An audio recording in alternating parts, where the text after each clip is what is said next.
Hello, students. Okay, so this is part 2. So now we're going to talk about the limit comparison test, which says, okay, if you have this series, sum of the sequence AN and the series sum of the sequence BN, and you know both are series with positive integers, then if you take the limit of the ratio where A is in the numerator and B of n is in the denominator, and if you take that limit and it equals C, where C is finite and greater than 0, then you know that either both series converge or they diverge. So you probably want to take a moment and know that that is going to be on a flashcard. Just to make sure that you understand, though, if you apply the limit comparison test and the limit does not equal something that is finite or greater than 0, then that means that the limit comparison test is inconclusive. So that means you're going to have to go find another test to help you determine if it converges or diverges. Okay? So let's do an example. Suppose you have this series. This one we can't use the P series because our exponent is not a value, it's an n, it's to the n. So we're going to do a comparison test. We are going to say that this is our A of n, or AN, and we're going to say BN is equal to 1 over 2 to the n. And why would we choose this? Well, if we get rid of this 1 right here, this looks like a geometric series, an infinite geometric series, where I know that if I rewrite in this form, I know that my R is 1/2. And we know that if R is 1/2, then it's going to converge. So this is what we know. So when we do a comparison test, we're always going to compare it to a series that we know what happens to it. We know that this is going to converge. Okay?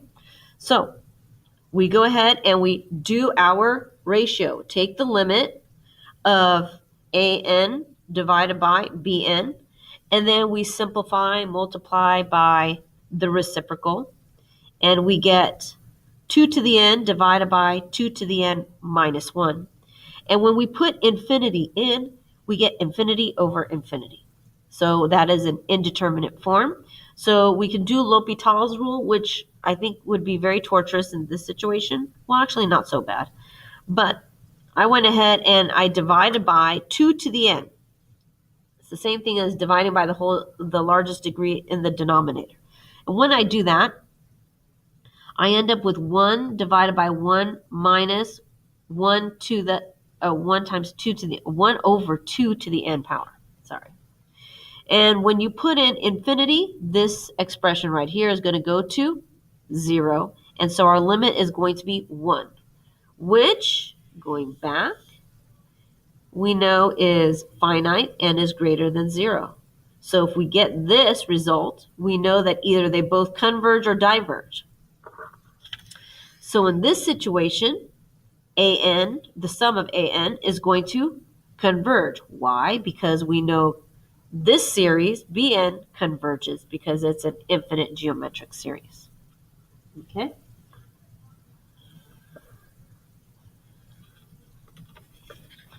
Okay. So now let's do another example.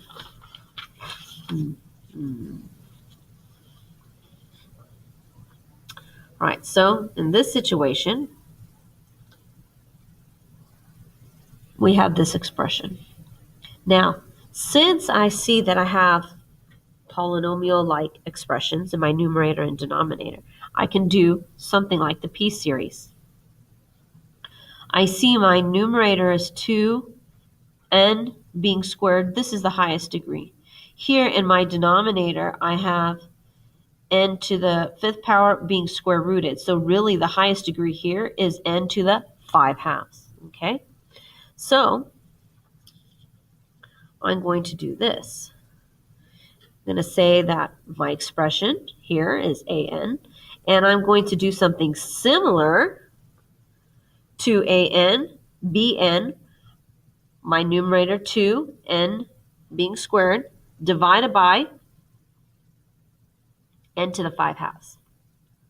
Now, if I further simplify bn, I'm going to know that, or I'm going to find out that it's going to be n to the 1 half. I can factor out this 2. It really doesn't matter. And I will still have 1 over n to the 1 half. And what do I know? That the p-value is less than 1. And so therefore, this must diverge. So now that I know what's going on with the sum of bn, now I can figure out if I do the limit comparison test, what's going to happen to an. So now we'll set it up. Oh, here's my little explanation. First off, why did I not use the comparison test, the first one? That is because since there is a quantity in the numerator and a quantity in the denominator, it is hard for me to determine which expression is larger or smaller. If it was something like this, if an was, let's just say 2n squared over square root of 5 plus n to the 5th, that will be different. I will know that this one is going to be smaller than this because this expression right here is going to make the denominator larger than this guy. But the minute that we add this plus 3n, now I'm unsure. Is an really going to be larger or greater than bn, or is an really less than en? So I'm not sure about that. That's why I didn't use the basic comparison test. I'm using the limit comparison test. So when I do that, we just set up the limit as that ratio right there. And then you just go ahead and start simplifying. So when I simplified, and I distribute this to the exponent, and my 2 goes down here.